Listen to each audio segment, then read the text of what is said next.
सबको जय मसीह की। मुझे नहीं मालूम परमेश्वर इन दिनों में आपके साथ क्या करने जा रहा है, लेकिन मेरे लिए जितने लोग प्रार्थना कर रहे हैं, मैं इस बात पर यकीन करता हूं कि परमेश्वर मुझको एक नई रीति से आशीष देने जा रहा है। हालेलुया।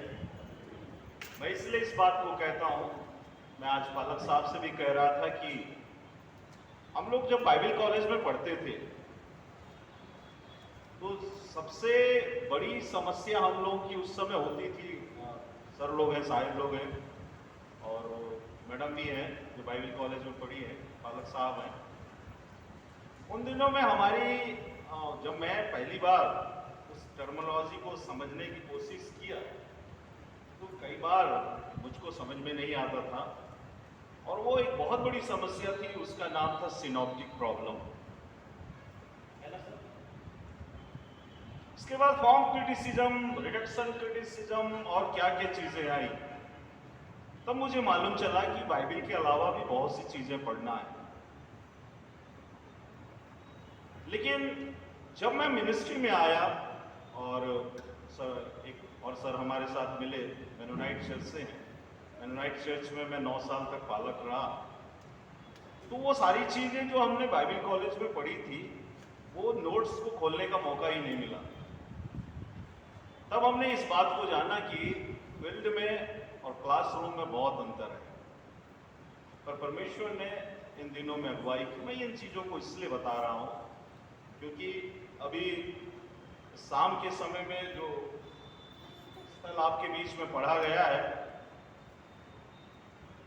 वो एक ऐसे व्यक्ति की बातें हैं जो प्रभु यीशु मसीह से कुछ पूछने आया था, और इसलिए हमें इस बात को समझना है, जानना है कि इन दिनों में जिस दौर से हम गुजर रहे हैं, मैंने सुबह थोड़ा शुरुआत किया कि हमारे साथ सब कुछ अच्छा नहीं होगा, फिर भी हमें परमेश्वर के उस भरोसे को, परमेश्वर के उस प्रतिज्ञाओं को हमको समझना है जो परमेश्वर ने हम सबको दिया है। और इसलिए हमें इस बात को जानना है कि हम इस संसार में परमेश्वर की ओर से रखे गए हैं। और इसलिए मैं बताना चाहता हूं कि अगले इतवार तक जब आप इन सभाओं में रहेंगे, आपके बीच में मैं खड़ा होऊंगा, जितने मिनट के लिए भी मैं खड़ा हूं, मैं एक ही बात को बताने का प्रयास करने के लिए आया हूं कि जिस परमेश्वर को आप जानते हैं वो परमेश्वर प्रेम रखने वाला परमेश्वर है, वो परमेश्वर हम पर कृपा करने वाला परमेश्वर है, और वो परमेश्वर नहीं चाहता है कि संसार में हम उसको बिना जाने या बिना तैयारी के इस संसार से हम चले जाएं। परमेश्वर के दास ने कहा है कि हर एक व्यक्ति, हर एक मनुष्य इस संसार में पापी के रूप में जन्म लेता है, भजन संहिता 51:5 के अनुसार से। अधर्म के साथ उत्पन्न होना, पाप के साथ माता के गर्भ में पड़ना, यह हर मनुष्य की नियति है, चाहे वो पसंद करे या न करे। आदम का स्वभाव यह हमें विरासत में मिलता है। लेकिन प्रियो, इन दिनों में और इतिहास के शुरू से लेकर आज तक परमेश्वर इस बात को मनुष्यों के जीवन में करना चाहा कि भले ही मनुष्य पापी पैदा हो जाए, कहां पैदा होगा, क्या होगा, वो मनुष्य के हाथ में नहीं है। लेकिन परमेश्वर की दया और परमेश्वर का अनुग्रह ये है कि हम एक पापी के रूप में इस संसार से न जाएं। और इसलिए आज जिस विषय पे मैं आपसे चर्चा करने जा रहा हूं वो है परमेश्वर के साथ घनिष्ठता, द इंटीमेसी ऑफ गॉड। और सबसे बड़ी बात है 12वां अध्याय को अगर आप देखेंगे, क्योंकि आज सुबह हम विजयी प्रवेश के रूप में देख रहे थे और मैं बता रहा था कि यरूशलेम में प्रवेश करने का अनुग्रह, दया उन लोगों को भी प्रभु यीशु मसीह के साथ मिला जो उस समय के लोगों के दृष्टि में नोबल नहीं थे। वो प्रभु यीशु मसीह की शिक्षाओं से बहुत ही प्रेरित थे, प्रभु यीशु मसीह की शिक्षाओं से प्रेम रखने वाले लोग थे। मैंने पूरी भीड़ के विषय में बताया किस प्रकार के लोग थे। चार कैटेगरी मैंने बताई थी, लेकिन मैं उस कैटेगरी के साथ में हूं जो वास्तविक रीति से प्रभु यीशु मसीह की दया और तरस के उन्होंने अपने जीवन में प्राप्त किया, अनुभव किया। और मरकुस उसके 1 अध्याय और उसके 15 पद के अनुसार से हम इस बात को जानते हैं कि जब यीशु मसीह की सेवकाई आरंभ हुई 30 वर्ष के समय में, तो उसका पहला संदेश था मन फिराओ, क्योंकि परमेश्वर का राज्य तुम्हारे निकट आ पहुंचा है। और इसलिए जब हम वचन में पढ़ते हैं कि पुनरुत्थान और विवाह के विषय में, कैसर को कर देने के विषय में, यीशु के अधिकार के प्रश्न के विषय में जब वाद विवाद हुआ, तमाम चीजें प्रभु यीशु मसीह ने बहुत ही शालीनता के साथ में तथ्य को बताते हुए उसने बहुत ही स्पष्ट रीति से बता दिया कि तुम बड़ी भूल में पड़े हो। अगर आप पढ़ेंगे तो लिखा हुआ है 24 पद में 12 अध्याय के, यीशु ने उनसे कहा, क्या तुम इस कारण से भूल में नहीं पड़े हो कि तुम ना तो पवित्र शास्त्र ही को जानते हो और न ही परमेश्वर की सामर्थ को। और आगे अगर आप देखेंगे तो लिखा हुआ है कि 27 पद को अगर आप पढ़ेंगे तो उसमें लिखा हुआ है, परमेश्वर मरे हुओं का नहीं वरन जीवितों का परमेश्वर है, अतः तुम बड़ी भूल में पड़े हो।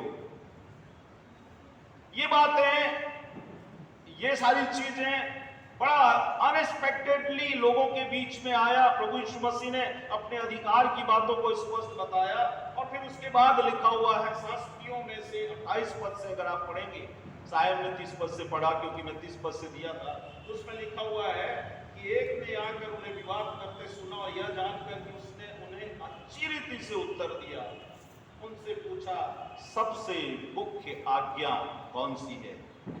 और इस बात को आप जानते हैं कि यीशु से उत्तर दिया कि सब आज्ञाओं में से यह मुख्य है, हे इस्राएल सुन, प्रभु हमारा परमेश्वर एक ही प्रभु है और तू प्रभु अपने परमेश्वर से अपने सारे मन से और अपने सारे प्राण से और अपनी सारी बुद्धि से और अपनी सारी शक्ति से प्रेम रखना।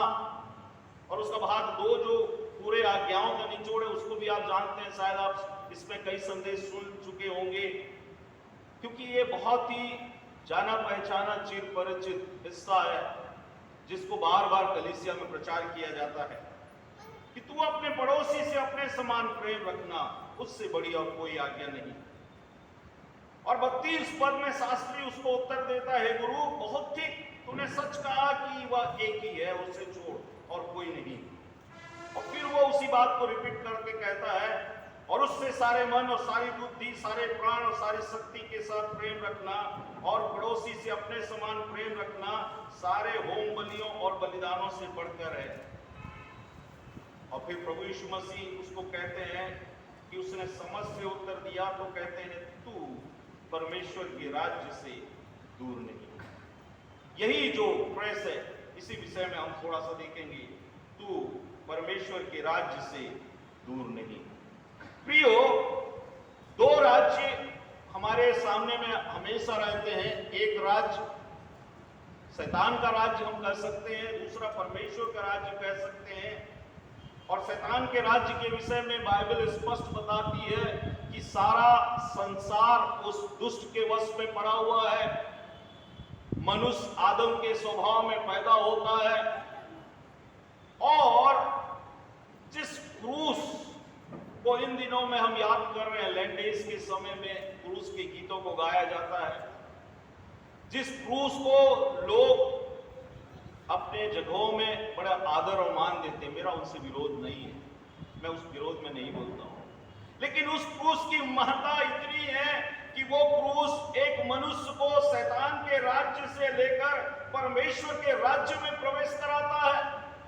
और ये सबसे बड़ी परमेश्वर की दया है। और अगर आप सारे आश्चर्य कर्मों को देखेंगे तो कई आश्चर्य कर्म हैं। लेकिन परमेश्वर के एक अच्छे संत ने कहा सबसे बड़ा आश्चर्य कर्म इस संसार में वो है कि एक मनुष्य पापी होकर इस संसार में जन्म लेता है और वो धर्मी ठहराया जाकर उद्धार पाकर परमेश्वर के राज में प्रवेश करता है। इससे बड़ा और कोई आश्चर्य कर्म नहीं है। अंधे देखने लगे, लंगड़े चलने लगे, दुष्ट आत्मा निकाली जाए, हर एक बीमार कैंसर तमाम बीमारियां ठीक हो जाएं, ये उतना बड़ा आश्चर्य कर्म नहीं है।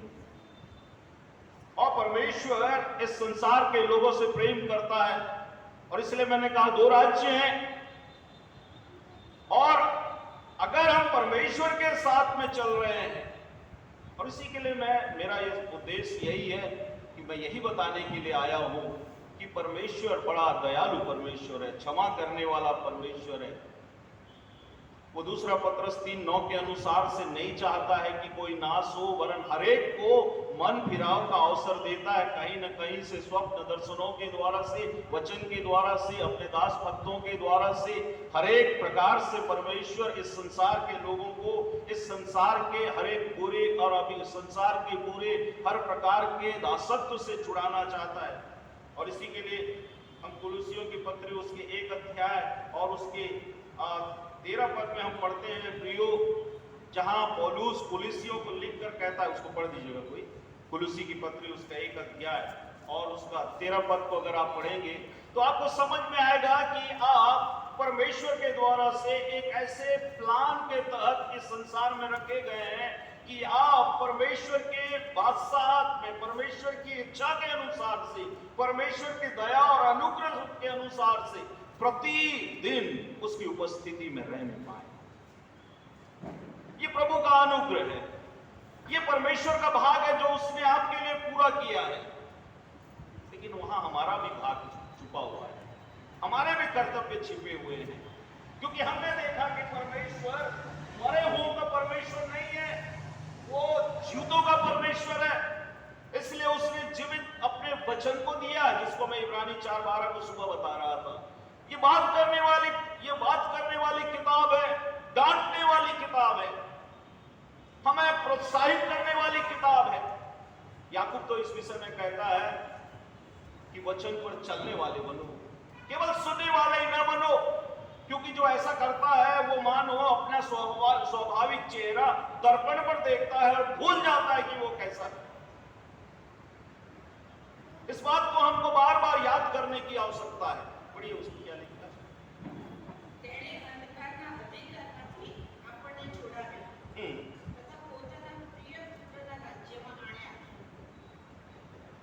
लिखा है उसी ने हमें अंधकार के वश से छुड़ाकर अपने प्रिय पुत्र के राज्य में प्रवेश कराया, जिससे हमें छुटकारा, ध्यान दीजिएगा, ये छुटकारा शब्द के विषय में लिखा है, अर्थात पापों की क्षमा प्राप्त होती है। अगर हमने इस तथ्य को जान लिया, इस सच्चाई को जान लिया, तो फिर उसके बाद हम परमेश्वर के राज से दूर नहीं है। थोड़ा एक कदम हमें और चलकर उस परमेश्वर के राज्य में प्रवेश करके परमेश्वर को धन्यवाद देना है। पुराना नियम का एक सबसे दुखद इतिहास यह रहा है कि जो परमेश्वर अपनी बढ़ाई हुई भुजा से कम 6 लाख लोग, महापुरुषों की संख्या लिखी हुई है, और अगर कैलकुलेशन करें तो कम से कम 15 से 20 लाख के लोगों के बीच, उतने लोगों को मूसा जब मिस्र देश से निकाल कर लाया तो वो कितनी बड़ी भीड़ थी, टिड्डियों के जैसे दिखते थे। आप कल्पना करें, 500,000 लोग यहाँ अगर खड़े हो जाएंगे तो ऐसा लगेगा कि पूरा शहर आ गया है, जबकि इस शहर की जनसंख्या कितनी होगी। पर बाइबल बोलती है कि जहां उनको परमेश्वर की बात सुननी चाहिए थी, वहां उन्होंने परमेश्वर के आश्चर्य कर्म देखने के बावजूद भी विश्वास नहीं किया। उन्होंने परमेश्वर की बातचीत को नहीं सुना। ये पुराना नियम का एक दुखद इतिहास का एक भाग है कि पुराना नियम में लोगों ने पिता अर्थात परमेश्वर अर्थात यहोवा की बात नहीं सुनी। नया नियम का दुखद इतिहास ये है, उसका एक भाग है कि नया नियम में उद्धारकर्ता स्वयं परमेश्वर जब प्रभु यीशु मसीह मनुष्य का पुत्र बनकर आया, मैंने कहा कि इतना बड़ा परमेश्वर जो कहता है स्वर्ग मेरा सिंहासन और पृथ्वी मेरे पांव की चौकी है, तुम कैसा घर बनाओगे, कैसा परमेश्वर समाएगा?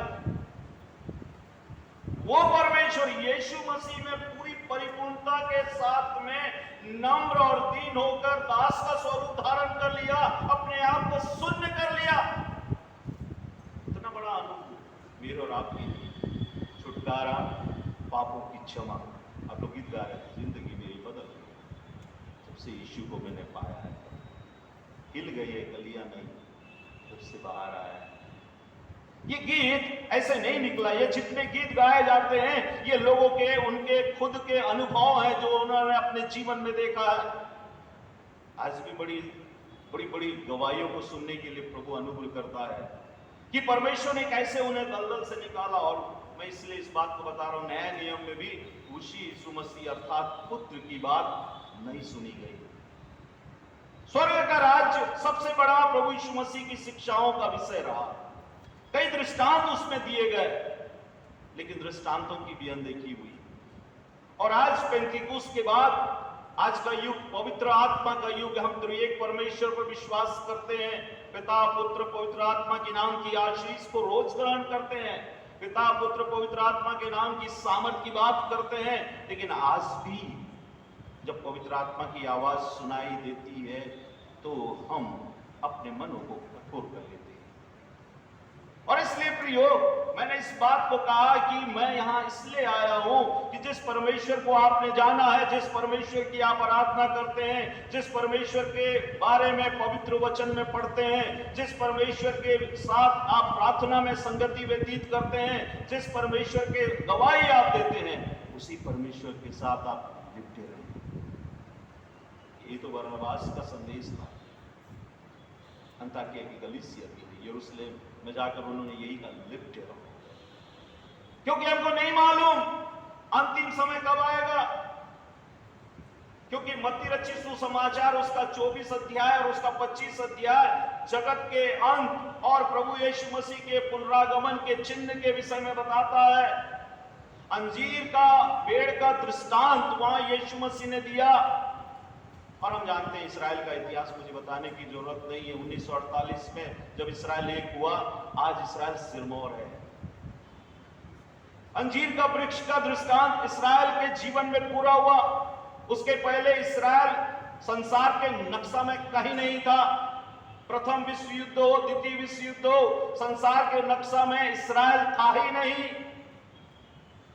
भारत की स्वतंत्रता 1947 में हुई, लेकिन इस्राएल 1948 में एक राष्ट्र स्वतंत्र देश के रूप में हुआ और आज इस्राएल टॉप है। सारे लोग उसके विरोध में, आसपास के सारे जितने भी देश हैं, फिर भी वो किसी की परवाह नहीं करता है। उसके उद्धार के लिए प्रार्थना करने की बात कही गई है। मैं इसलिए इस बात को बता रहा हूं प्रियो, परमेश्वर के साथ क्या हमारी घनिष्ठता है, हमको इस बात को समझना है। ये संसार ऐसा संसार है जहां हम स्वार्थ के लिए शायद परमेश्वर के पास खड़े हो प्रियो, लेकिन परमेश्वर फिर भी दया करता है। मैं एक घटना के विषय में पढ़ रहा था। एक पिता बहुत मन्नतें माना। दोनों पति पत्नी सुबह और शाम परमेश्वर के भवन में आकर मन्नतें माना करते थे कि काश उन्हें एक संतान मिल जाए। और सच में परमेश्वर ने एक संतान दिया। उन्होंने ये भी मन्नत मानी कि प्रभु अगर आप संतान देंगे तो उसे हम आपकी सेवा में उसको हम सौंप देंगे। पर उस कहानी का दूसरा भाग ये था कि जैसे ही संतान हुई, उनके मन में ये बात आ गई कि ये तो मन्नत का बेटा है, प्रभु अगर हमने इसको दे दिया तो फिर हमारे बुढ़ापे का सहारा कौन बनेगा। उन्होंने परमेश्वर के साथ बार्गेनिंग करना शुरू किया, एक और मन्नत। और उन्होंने कहा प्रभु अगर अब की बार आप अगर उसको देते हैं तो जरूर हम उसको आपकी सेवा के लिए देंगे। नियत समय पे वो पुत्र भी आ गया, लेकिन वो पुत्र भी बहुत प्यारा बन गया, बहुत सुंदर था। और उन्होंने फिर उसके मन में, ये सच्ची घटना है प्रियो, और उसके बाद कहानी ये है वो बेटा को भी उन्होंने सेवा में नहीं दिया। उन्होंने परमेश्वर से फिर से बार्गेनिंग करके कहा, प्रभु अगर अब की बार आप देंगे तो हम जरूर आपको उस बेटे को सेवा के लिए सौंपेंगे। प्रियो, तीसरा भी आया। एक मन्नत का पुत्र था, एक प्यारा बेटा था और तीसरा सबसे दुलारा बेटा था। तीनों बेटे न प्रभु की सेवा में अर्पित किए गए, न वो मन्नते की बात याद रही, जिंदगी चलती रही। और एक दिन ऐसा हुआ प्रियो कि तीनों भाई किसी पार्टी में जा रहे थे, एक्सीडेंट हुआ, तीनों की मौत हो गई। संसार कैसे परमेश्वर के साथ ट्रीट करता है, इसको जानने की आवश्यकता है। और इसलिए प्रियो, आज मैं बताना चाहता हूं, आप इस भावनगर के कलीसिया के सामने में खड़ा होकर मैं बताना चाहता हूं कि इस बात को हम जाने कि परमेश्वर के राज्य का सुसमाचार क्या है। क्या मुझे इस राज्य में प्रवेश करना है? परमेश्वर के राज्य में मैं कैसे प्रवेश कर सकता हूं? यदि हम ऐसे चलते रहे, यही ऐसी बातें हमारे जीवन में होती रही, तो शायद हम ऐसे ही अपने दिनों को खत्म कर देंगे। और इसलिए प्रियो, मैं आपको बताना चाहता हूं कि परमेश्वर आज मेरे और आपके जीवन में मुझसे और आपसे ये पूछना चाहता है कि क्या वास्तविक रीति से तैयार है। अब वो गीत गा रहे थे, पहला वाला गीत जब गा रहे थे, हम तैयार हैं कि तू लेने आएगा। और इसलिए मैंने पहला ही संदेश दिया, आप पूछें कि जो बाहर है, क्या आपने उनको परमेश्वर के विषय में बताया कि वो आपके साथ इस कलीसिया के अंदर आकर वो आराधना करना आरंभ कर दिए? मुझे अच्छा लगा, ये भाई माँ तो मुझे बोल रहे थे, आज मैं पहली बार इस जगह में आया। बहुत दिनों से मैं सोच रहा था कि मैं आऊं, और वो कह रहे थे मैं आज पहली बार आया। मैं जानता हूं, मैं विश्वासी हूं, लेकिन मैं आ नहीं पाता। जो बाहर है उनको अंदर आना है, और जो अंदर है उनको इतना तैयार होना, इतना इक्विप होना है कि वो परमेश्वर के राज्य में प्रवेश करने के योग्य बने। प्रियो, हमारे जीवन में हर प्रकार से परमेश्वर हमें मौका देता है। इसलिए मैं कहता हूं, अगर आपका स्वास्थ्य अगर आपका ठीक है, आप परमेश्वर को धन्यवाद दीजिए, क्योंकि यही समय है परमेश्वर का सेवा करने का। यदि आपके पास समय है, आप परमेश्वर को धन्यवाद दीजिए, क्योंकि यही मौका है आपको परमेश्वर की सेवा करने का। और यदि परमेश्वर के साथ आपका अच्छा संबंध है, यही मौका है परमेश्वर से पूरी आशीषों को बटोरने का, पवित्र आत्मा के दान वरदानों से भरने का, सेहत, समय और संबंध। किसी ने कहा है, एक अच्छे विद्वान ने कहा है, ये तीनों में कीमत का लेबल नहीं लगता है। ये तीनों में कीमत का लेबल नहीं लगता है, लेकिन जब चला जाता है तब उसकी कीमत का एहसास होता है। हर एक चीजें हैं यहां पर, हर बातें चल रही हैं, और इसलिए परमेश्वर के वचन में बार बार हमें यह सुनने के लिए मिलता है कि परमेश्वर हमारे जीवन का परमेश्वर है, और उसके साथ हमें उतना रहना है, उसके साथ हम उतनी इंटीमेसी रखना ही है। परमेश्वर इस संसार के लोगों को इस संसार में हर प्रकार से छुड़ाने के लिए आए। इसलिए मैं बताता हूं, 4 चीजें आपके जीवन में परमेश्वर जो देता है, चाहे आप कितने काबिल हो, कितने धनवान हो, कितना आप पहुंच वाले हो, आप अपनी योग्यता से, अपने काबिलियत से, अपने धन से 4 चीजें कभी नहीं प्राप्त कर पाएंगे। और उसमें सबसे टॉप मोस्ट है उद्धार, प्राणों का उद्धार। आप कुछ नहीं कर सकते अपने लिए, सिर्फ आपको विश्वास करना है, सिर्फ उसको ग्रहण करना है। यूहन्ना 12 के अनुसार से वो अपनों के बीच में आया और अपनों ने उसे ग्रहण नहीं किया। अगर वो शायद ग्रहण करते तो मैं और आप यहाँ पर इस रीति से परमेश्वर के वचन को सीखने, सुनाने और गीत गाने के लायक शायद नहीं ठहरते। साहब कह रहे थे मैं उड़ीसा से हूँ, एक्चुअली उड़ीसा से मैं नहीं हूँ, मेरे पिताजी हैं, लेकिन मुझे बड़ा दुख लगता है कि आज भी हमारे कई लोग उन तमाम रीतियों में पड़े बड़े हैं। वो परंपराओं को अपने जीवन में सबसे चिपका के रखे हैं, सिवाय वचन को बाकी सारी चीजों को बड़े ईमानदारी से पालन करते हैं। मैं तो कहता हूं, यदि मैं प्रभु का वचन, मेरे पिताजी अगर नहीं सुने होते और मैं भरी जवानी में, जब मैं धमतरी में एक भाई प्रताप पात्रो हैं, शायद शैलेश भाई जानते होंगे प्रताप पात्रो, उनकी मीटिंग को मैं अगर अटेंड नहीं किया होता तो शायद मैं इस सेवा के लायक भी अपने आप को नहीं समझता। जब वो मत्ती रचित सुसमाचार के 25 अध्याय से प्रचार करके कह रहे थे, जवान मैं तुझको कह रहा हूं न्याय के लिए क्या तू तैयार है, मेरा दिल धड़क रहा था कि प्रभु मैं तो कभी नहीं इस विषय में सोचा। बकरियां और भेड़ की मानंद प्रभु यीशु मसीह सिंहासन पर आएगा, प्रेमी परमेश्वर न्यायी परमेश्वर के रूप में उसको इकट्ठा करेगा और कहेगा, हे मेरे पिता के धन्य लोगों, तुम उस अनंत अनंत राज्य के भागी हो जाओ, क्योंकि जब मैं भूखा था तुमने मुझे खाना खिलाया, जब मैं प्यासा था तुमने मुझे पानी पिलाया, जब मैं नंगा था तुमने मुझे कपड़े पहनाए। उस बात को आप शायद जानते हैं। वो लोग कहेंगे, प्रभु हमने कब तुझे ऐसा देखा, कब तुझे भूखा देखा? तो प्रभु कहेगा, जब छोटों में से किसी एक के साथ किया वो मेरे साथ किया।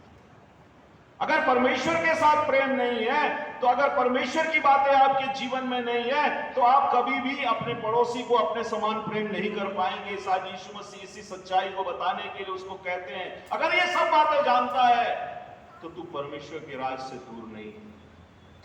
सब प्लस है तेरे पास।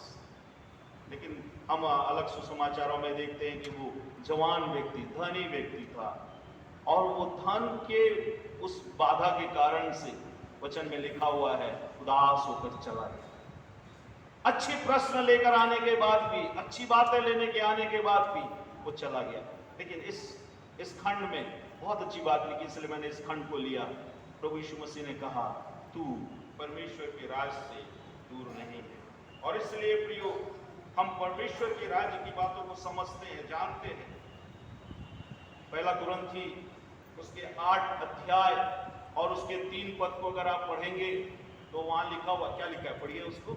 मैं उसको बार बार कोट करता हूं क्योंकि वो मेरा लेवल है, मेरे परमेश्वर के साथ के मेरे संबंध को बताता है। आज ये संसार जो है, ये आपके एक्सेस पहुंच को आपको बहुत मान करता है। अगर आपके बड़े किसी अधिकारी के साथ पहुंच है तो शायद आप सोचते हैं आपका काम बड़ी आसानी से हो जाएगा। यदि किसी बड़े नेता के साथ आपकी पहुंच है तो शायद आपका काम बड़ी आसानी से हो जाएगा। लेकिन सबसे बड़ी पहुंच, सबसे बड़ी एक्सेस यहां लिखी हुई है, पहला कुरिन्थी 8 और उसके 3 पर भी। क्या लिखा है? 8 का 3। हाँ,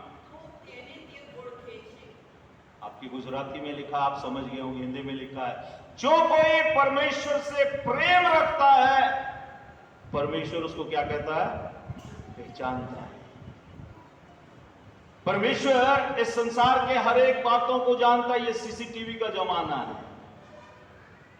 हर जगह में लिखा रहता है, सावधान रहें, आप सीसीटीवी के सतत निगरानी में हैं। बड़े बड़े चोर, बड़े बड़े सातिरबाज भी सीसीटीवी से खौफ खाते हैं। तो इतना बड़ा सारा चीज परमेश्वर के पास में है। लेकिन प्रेम रखने का जो एक सिंपल सा बात है वो यहां लिखा हुआ है। प्रेम रखने का मतलब होता है सारे मन से प्रेम रखना। पूरी बातें अपने जीवन में आप समझें। मन के विषय में अगर आप बात करेंगे तो मन के विषय में ही पूरा संदेश होगा कि मन सब वस्तुओं से अधिक धोखा देने वाला होता है। यिर्मयाह 17:9 में अगर आप पढ़ेंगे तो लिखा है, उसमें असाध्य रोग लगा है, उसका भेद कौन समझ सकता है। और अगर नीति वचन 4:24 में आप पढ़ें तो लिखा है, सबसे अधिक अपने मन की रक्षा करो, क्योंकि जीवन का मूल स्रोत यही है। और इसलिए परमेश्वर के धन्य लोगों ने, परमेश्वर के हरेक उन संतों ने, परमेश्वर के बेटा बेटियों ने परमेश्वर की बातों पर विश्वास किया। उत्पत्ति 1 अध्याय से लेकर 50 अध्याय में अगर आप पढ़ेंगे तो परमेश्वर एलोहिम परमेश्वर के रूप में लोगों के बीच में प्रकट हुआ। सृष्टिकर्ता, दयालु परमेश्वर, बनाने वाला, संभालने वाला परमेश्वर के रूप में। लेकिन निर्गमन के अध्याय के आरंभ में अगर हम देखें तो परमेश्वर को जब मूसा पूछता है तेरा नाम क्या है, तो परमेश्वर कहता है कि मैं जो हूं सो हूं, याहवे, यहोवा। इसका मतलब जलन रखने वाला परमेश्वर, छुड़ाता तो है, पर वो दुश्मनों को पूरी रीति से नस्ताबूद करके छुड़ाता है। और मलाकी की किताब तक आप देख लीजिए परमेश्वर के न्याय। परमेश्वर को हल्के में लेना भी हमारे लिए बहुत बड़ा घाटे का सौदा हो सकता है। और सबसे अच्छा उदाहरण ले व्यवस्था की किताब 10 अध्याय में हारून के दोनों पुत्र नादाब और अबीहू का गलत तरीके से आरती देने के कारण से वो खत्म हो। पर परमेश्वर का धन्यवाद हो, परमेश्वर। और इसी के लिए मैं कहता हूं कि पुराने नियम का सबसे पहला शब्द जो है परमेश्वर से आरंभ हुआ, लेकिन अगर हम मलाकी के आखिरी शब्द को देखेंगे तो श्राप है। श्राप क्या करने जा रहा है परमेश्वर? नया नियम का पहला शब्द यीशु मसीह से शुरू हुआ और आखिरी शब्द आशीष के रूप में है। परमेश्वर ने रिवर्स कर दिया अपने पूरे तमाम योजनाओं को प्रकट करने के लिए। परमेश्वर ने सारे जितने सिस्टम थे सबको रिवर्स कर दिया कि हर एक जन उद्धार पा जाए, हर एक जन परमेश्वर के राज में प्रवेश कर ले, हर एक जनों के लिए परमेश्वर मौका दिया। और प्रियो, ये हमारा दुर्भाग्य होगा यदि हम सब जान के भी परमेश्वर के राज में प्रवेश नहीं कर पाएंगे। पहला राजा उसके 17 और उसके पहले पद में देखेंगे तो बड़े सीना ठोक कर एलिया एक बात को कहता है, इस्राएल का परमेश्वर जिसके सन्मुख मैं उपस्थित रहता हूं। इस्राएल का परमेश्वर जिसके सन्मुख में उपस्थित रहता हूं। आप प्रियो सोच सकते हैं कि परमेश्वर के सन्मुख उपस्थित रहने के लिए एलिया अपने आप को किस रीति से तैयार करता है। पौलुस उन शब्दों को कहता है, मैं अपनी देह को मारता, पीटता, कूटता और वश में करता हूं। कहीं ऐसा न हो कि औरों को प्रचार करके मैं निकम्मा चेहरा हूं। यह है परमेश्वर के सन्मुख उपस्थित होने का सबसे जो आसान तरीका या कठिन तरीका कहीं आपके ऊपर में, क्योंकि परमेश्वर की दया है, परमेश्वर का अनुग्रह है आपके जीवन के लिए, मेरे जीवन के लिए, संसार के लोगों के जीवन के लिए। और अब्राहम को परमेश्वर, अगर 17 अध्याय उत्पत्ति उसके पहले पद में पढ़ेंगे तो वो अब्राहम को परमेश्वर कहता है, मेरी उपस्थिति में चल और सिद्ध होता चल। ये परमेश्वर की उपस्थिति ही परमेश्वर के राज का सुसमाचार है। ये परमेश्वर की उपस्थिति को अपने जीवन में अनुभव करना ही परमेश्वर के राज का सुसमाचार है। और ये उन लोगों के लिए है प्रियो जो परमेश्वर के द्वारा से जैवन किए जाते हैं। वो अपने शरीर की अभिलाषाओं को मारते हैं, कूटते हैं, वो अपने आप को तैयार करते हैं। प्रकाशित वाक्य में 7 कलीसिया के लिए 7 बार वो शब्द आया हुआ है, जो जय पाए वही इन वस्तुओं का अधिकारी होगा। जो जय पाए मैं उसे मन्ना दूंगा। जो जय पाए, जो जय पाए, जो जय पाए। और इसी के लिए मैंने आपसे कहा कि परमेश्वर हमको जैवन करने वाला परमेश्वर है। फिर हम क्यों चुप रहे हैं? क्यों हमारे जीवन में ये बातें परमेश्वर के द्वारा से जो परमेश्वर ने प्रबंध किया है, इससे हम क्यों छूट जाएं? प्रियो, यही बात मैं आज आपको बताना चाहता हूं। हम परमेश्वर की ओर से याद रखे गए हैं। और इसलिए मैंने कहा उत्पत्ति के 1 अध्याय से 50 अध्याय तक एलोहिम परमेश्वर अपने लोगों को दुलारता रहा, तैयार करता रहा।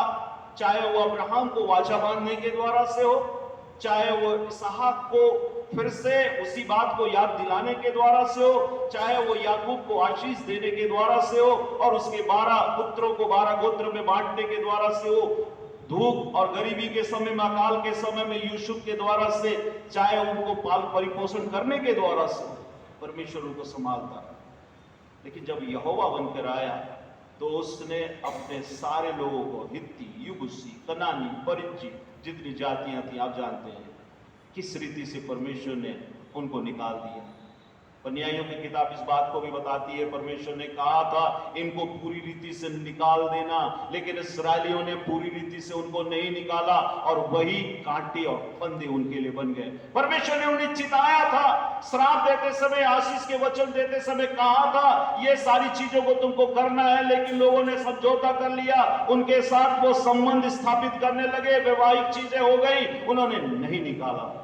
बाद में हम पूरे न्यायों की किताब में हम पढ़ते हैं कि वो परमेश्वर के द्वारा से छोड़ दिए गए, अमोनी के द्वारा से, अमालेकियों के द्वारा से, फलिस्तियों के द्वारा से, और परमेश्वर ने फिर भी छुड़ाने वाले भेजे। वो साइकिल को याद करना, लोग परमेश्वर को भूल गए और वो बड़े विपदा में पड़ गए।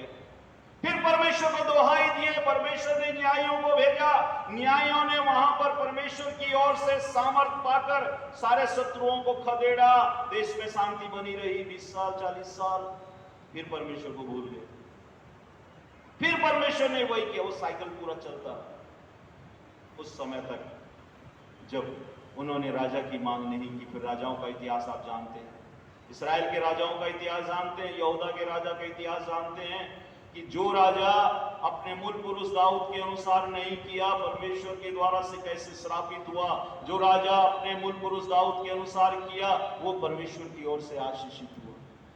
बिल्कुल स्पष्ट निर्णय, स्पष्ट परमेश्वर का न्याय। आप परमेश्वर को, you can not fool God, आप परमेश्वर को बेवकूफ नहीं बना सकते। मोतियाबिंद नहीं हुआ उसको, इसकी आंख कान पहरे नहीं हुए, ईसाइया 59 में लिखा हो, उसके कान पहरे नहीं हुए कि वो तुम्हारी दुआई को सुन न सके। तुम्हारे अधर्म के कामों ने उसे तुमको दूर कर दिया।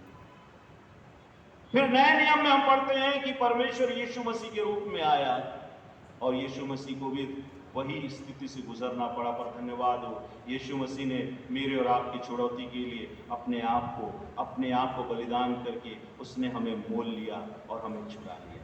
हालेलुया। और आज पवित्र आत्मा हमारे जीवन में काम कर रहा है। इसलिए प्रियो, हम परमेश्वर को धन्यवाद दें, हम परमेश्वर के साथ एक अच्छे संबंध में आगे बढ़े। परमेश्वर आज मेरे और आपके जीवन का परमेश्वर हो जाए।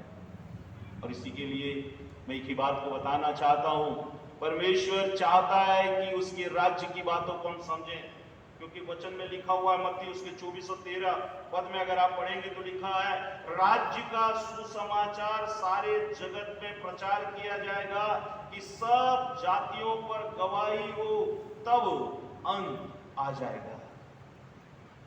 एक ही चिन्ह था, अंजीर के वृक्ष का चिन्ह, जिसको मैंने आपको बताया, लेकिन प्रभु चाह रहा है कि लोग सब सुने। और आज हर चैनल, हर मीडिया, सोशल मीडिया और चाहे जो परमेश्वर की बातों को सुना रहे हैं।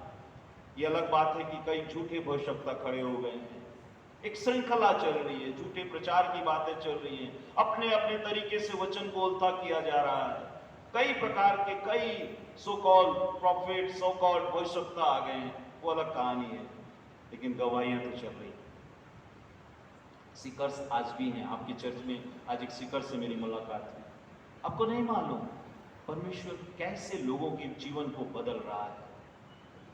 और लोग आज यीशु मसीह को आप में, मुझ में देखना चाहते हैं। लेकिन अगर मैं और आप बिना यीशु मसीह के हैं, हम आगे उसको देखेंगे कितने प्रकार के मसीह हैं, कितनी बातें हैं। मैं कोशिश करूंगा सारी चीज़ों को मैं अपने इस सीरीज में कवर करने की। और ये मेरा उद्देश्य यही है, मैं बताने नहीं आया हूँ कि मैं बहुत ज्ञानवान हूँ, मैं बताने आया हूँ कि परमेश्वर भला है, अच्छा परमेश्वर, वो मेरी सहायता किया है, लोगों की सहायता करता है। पुराने नियम के लोगों को उसने संभाला, पुराने लोगों के जीवन में उसने काम किया, आज भी करने के योग्य है। इसलिए हम उस गीत को गाते हैं, है ना, इब्राहिम का मैं परमेश्वर हूँ, अद्भुत कार्य क्यों न करूँगा, लाल समुद्र में रास्ता दिया, आज भी मैं करने के, क्या है उसका, आज भी मैं करने के योग्य हूँ। आप लोग कितने गाते हैं? गाते हैं ना? गाते हैं आप लोग। यही बात मैं बताना चाहता हूँ। एक और बात बताकर मैं बैठना चाहता हूँ। कहीं हमारी स्थिति वो बस स्टैंड में वो गाड़ी बैठाने वालों की जैसे ना हो जाए। गाड़ी बैठाने वाला बोलता है ना, कहाँ जाना है, वहाँ जाना है, वहाँ जाना है, सब लोगों को सवारी बैठाता है, लेकिन अकेला बस स्टैंड में रह जाता है। कहीं ऐसा ना हो हमारा जीवन कि हम लोगों को परमेश्वर के विषय में बता दें, खुद परमेश्वर की बातों से छूट जाए। प्रभु हमारी सहायता करे इन वचनों के द्वारा से। परमेश्वर आप सबों को आशीषित करे। मैं यही बताना चाहता हूँ, परमेश्वर के साथ हमारी इंटीमेसी रहेगी, घनिष्ठता रहेगी, हम आगे बढ़ेंगे, आगे बढ़ेंगे, आगे बढ़ेंगे। परमेश्वर हमारे जीवन को बहुत ऐसे संभाले, सहायता करे। और एक बात जो मेरे दिमाग में आई थी उसको बताकर बैठना चाहता हूँ, ये है, मैं छत्तीसगढ़ से आया हूँ। कहाँ से आया हूँ? कहाँ से आया हूँ? रायपुर से आया हूँ। कहाँ से आया हूँ? बोलिए ना, कहाँ से आया हूँ? छत्तीसगढ़, रायपुर से आया हूँ। मुझे यहाँ 17 तारीख की रात, 18 तारीख की सुबह 12 बजे रात का ट्रेन का रिजर्वेशन है, भले वेटिंग लिस्ट है। बालक साहब ने कहा था यहाँ कोई रेलवे वाले हैं, मुझे कहाँ जाना है वापस? वापस जाना है छत्तीसगढ़। मैं जिस काम के लिए आया हूं वो काम को करके मुझे वापस सही सलामत जाना है, क्योंकि घर में भी कई चीजें रुकी हुई हैं। अभी एक कंस्ट्रक्शन भी चल रहा है मेरे यहाँ। पर मान लीजिए यहां पर मैंने किसी का मर्डर कर दिया इसी बीच में, मैं कहां जाऊंगा जी? भारतीय दंड संहिता 302 के अनुसार से कहां जाऊंगा मैं जी? ये बात को आप समझ लीजिए। आप क्यों आए हैं, कहां जाना है, ये बात को आप अच्छी रीति समझ लीजिए। प्रभु इन वचनों के द्वारा से आप सबको आशीषित करें। ये परमेश्वर की आज्ञा है। सारे मन, सारे प्राण, सारी बुद्धि, सारी शक्ति के साथ प्रेम रखें। अपने पड़ोसी से अपने समान प्रेम रखें। प्रभु निरंतर हम सबको आशीष